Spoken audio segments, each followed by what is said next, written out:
अस्सलामुअलैकुम। Set theory के अंदर अभी हम एक थ्योरम करते हैं। हमें इसमें गिवन है कि A1, A2, A3 up to सोन ये हमारे पास पेयर वाइज डिसजॉइंट डिनोमिनेबल सेट्स हैं।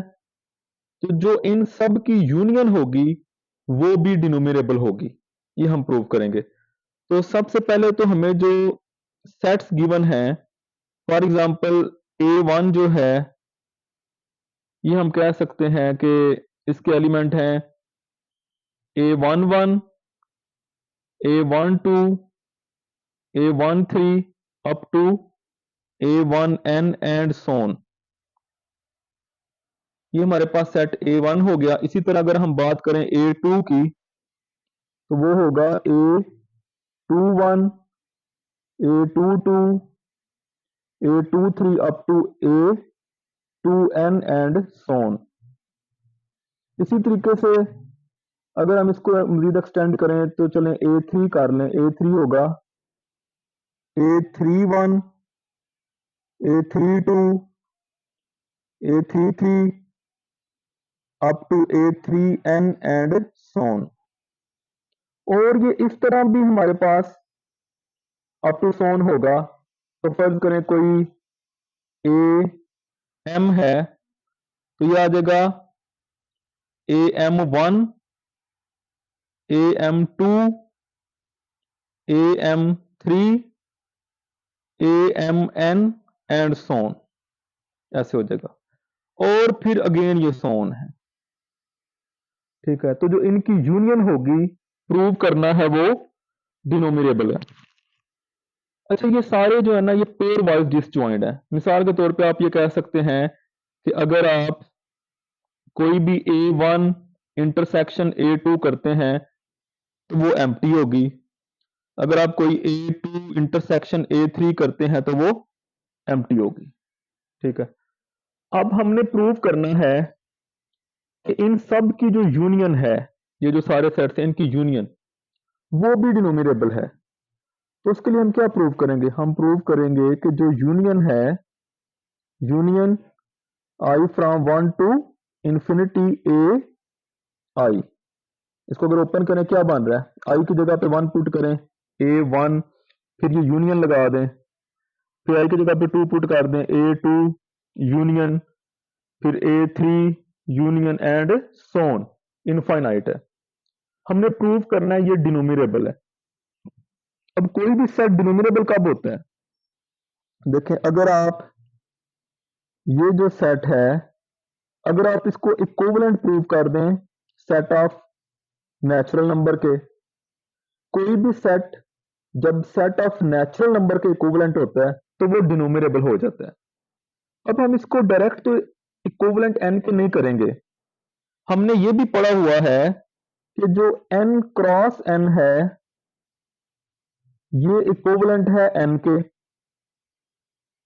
ठीक है, तो इक्विवेलेंट जो है इसमें ट्रांजिटिव प्रॉपर्टी होल्ड करती है। तो हम फिलहाल ये करते हैं कि अगर हम ये जो यूनियन है आई फ्रॉम 1 टू इंफिनिटी ए आई, अगर हम इसको इक्विवेलेंट प्रूव कर देते हैं n क्रॉस n के, और फिर हम कह देंगे कि n क्रॉस n इक्विवेलेंट है n के, तो ये भी इसके इक्विवेलेंट हो जाएगा इस तरह, तो ये डिनोमिनेबल हो जाएगा। अब इक्विवेलेंट कैसे होता है? एक मैपिंग लेते हैं जो बाइजेक्टिव हो, तो हम एक मैपिंग f डिफाइन करते हैं। कहां से? इस यूनियन से i from 1 to infinity A आई, यहां से मैपिंग डिफाइन करते हैं हम n क्रॉस n के ऊपर। अब ये कैसी मैपिंग होगी? f के अंदर हम एलिमेंट जो लेंगे वो इस यूनियन का लेंगे। तो डेफिनेटली यूनियन में किस तरह के एलिमेंट होंगे? ये सारे जब यूनियन बनेगा एलिमेंट ऐसे ही होगा ना, A11 या A12 इसी टाइप का होगा। तो फर्ज करें एलिमेंट है AIJ, इस टाइप का एलिमेंट है। और जिस एलिमेंट पे मैप होगा वो होगा n क्रॉस n का एलिमेंट। अब n क्रॉस n का एलिमेंट किस तरह का होता है? ऑर्डर पेयर होगा। तो यकीनन ये जो आई जे है ना, वो यही बन जाएगा I, J। ऐसे हम लिख सकते हैं। जिसकी एग्जांपल में आप ये कह दें कि अगर आप लेंगे ना एलिमेंट कोई, ये एलिमेंट डालेंगे मैपिंग में A31, आगे जाके वो मैप करेगा 3,1 के ऊपर। ठीक है, ये मैपिंग डिफाइन की है। तो इस मैपिंग को हम बाइजेक्टिव प्रूव कर देते हैं। उसके लिए हम पहले देखते हैं 1 1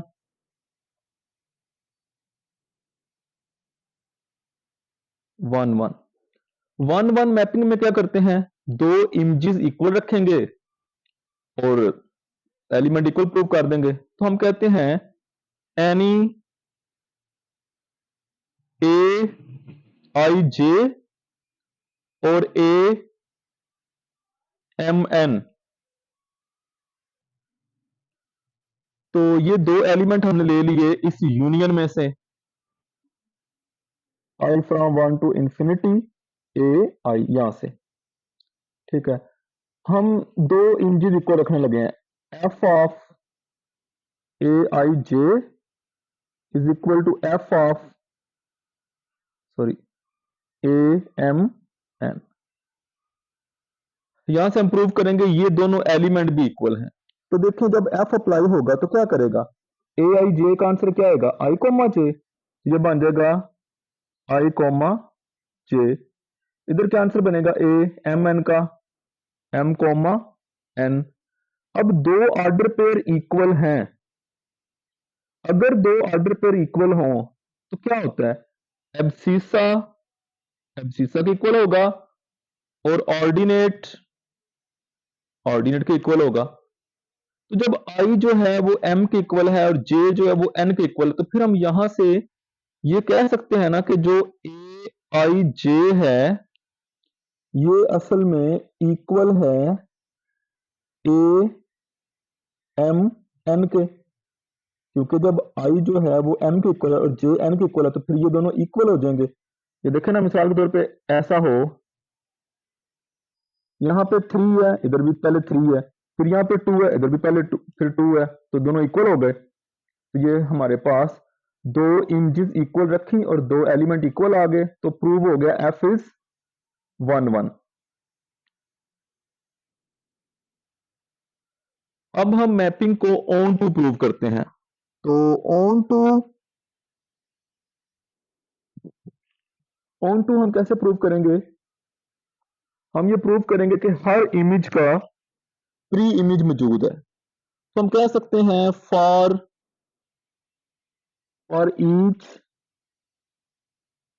I comma J belongs to N cross N, there exists AIJ belongs to the union I from 1 to infinity AI, such that F of AIJ is equal to I comma J। Her image का pre image मौजूद है। क्या इसका मतलब है, इसका ये मतलब है कि जब आपने ये कहा ना कि एक ये यूनियन है AI और एक ये क्या है, ये है N क्रॉस N, तो इधर जो भी एलिमेंट है हर इमेज का प्री इमेज मौजूद है, क्योंकि N क्रॉस N में ऑर्डर पेयर होंगे। अगर आप कहते हैं ना यहाँ पे कोई एलिमेंट है 5,10, तो पीछे एक एलिमेंट मौजूद है A510, ठीक है, जिससे ये बना हर इमेज का प्री इमेज मौजूद है। तो ऑन टू हो गया, हम कह सकते हैं सो F is bijective, F bijective हो गया। अच्छा, अब इसका क्या मतलब हो गया, इसका मतलब ये हुआ कि ये जो यूनियन है I from 1 to infinity AI, ये इक्विवेलेंट हो गई N क्रॉस N के। अब जो N क्रॉस N है ये इक्विवेलेंट है N के। बाय ट्रांजिटिव प्रॉपर्टी अगर A इक्विवेलेंट हो B के एंड B इक्विवेलेंट हो C के, देन A इक्विवेलेंट होता है C के। तो बाय ट्रांजिटिव प्रॉपर्टी हम कह सकते हैं कि union I from 1 to infinity AI is equivalent to N। अब N के इक्विवेलेंट जो भी सेट हो जाए वो डिनोमिनेबल हो जाता है। So union I from 1 to infinity AI is denominable.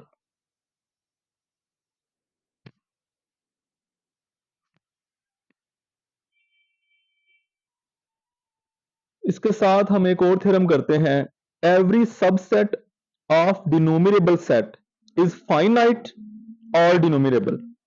देखिए डिनोमिनेबल जो सबसेट होता है, डिनोमिनेबल जो सेट होता है उसका कोई भी सबसेट लेना, वो या तो फाइनाइट ले सकते हैं या फिर वो डिनोमिनेबल ही होगा। एग्जांपल देता हूं, हमें पता है कि सेट ऑफ नेचुरल नंबर जो है ये डिनोमिनेबल है। अब ये क्या है, 1 2 3 अप टू सोन। इसका कोई सबसेट लें, तो इसका सबसेट अगर मैं कोई ए ले लूं, अब या तो सबसेट में ले लूंगा फाइनाइट 1 2 3, चाहे सिर्फ इतने कर लेते हैं, ये है फाइनाइट। या फिर क्या होगा, इसका मैं एक सबसेट लेता हूं E, even numbers 2 4 6 8 and so on. अब ये अगर फाइनाइट नहीं है तो फिर ये डिनोमिनेबल है, क्योंकि ये नेचुरल ई जो होता है वो इक्विवेलेंट होता है नेचुरल नंबर के। तो क्वेश्चन ये है कि अगर कोई डिनोमिनेबल सेट है, उसका आप अगर कोई सबसेट लेते हैं वो या तो फाइनाइट होगा या फिर वो डिनोमिनेबल होगा। तो हम ऐसा करते हैं, इसके प्रूफ में हम कहते हैं कि लेट ए इज डिनोमिनेबल।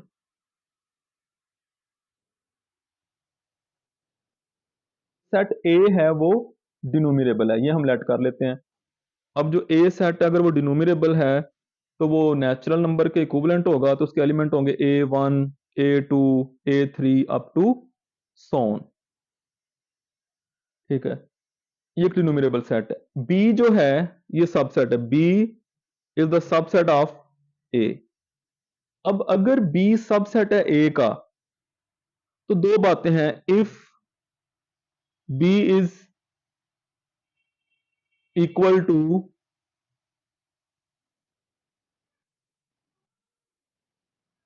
फाइनाइट, ठीक है, फाइनाइट एलिमेंट कुछ लिख लें, या ये कह दें कि if B is finite, then nothing to prove, prove हो गया कि ए जो है अगर वो डिनोमिनेबल है, बी उसका सबसेट है। अब वो जो बी है वो या तो फाइनाइट होगा या डिनोमिनेबल होगा। अगर तो आप बी को फाइनाइट ले लेते हैं, जैसे यहां पे मैंने 3 एलिमेंट ले लिए, फिर तो बात खत्म होगी। असल बात क्या है कि अगर बी फाइनाइट नहीं है, ठीक है, if B is not finite, अगर बी फाइनाइट नहीं है तो फिर क्या होगा, डेफिनेटली बी के अंदर यहां से कुछ एलिमेंट्स आएंगे। तो फर्ज करें सबसे स्मॉल एलिमेंट है an1 an2 an3 and up to सोन। ठीक है, ये फर्ज करें बी के एलिमेंट है। जो सबसे small element, small natural number वो n1 जो है, ये स्मॉल नेचुरल नंबर है,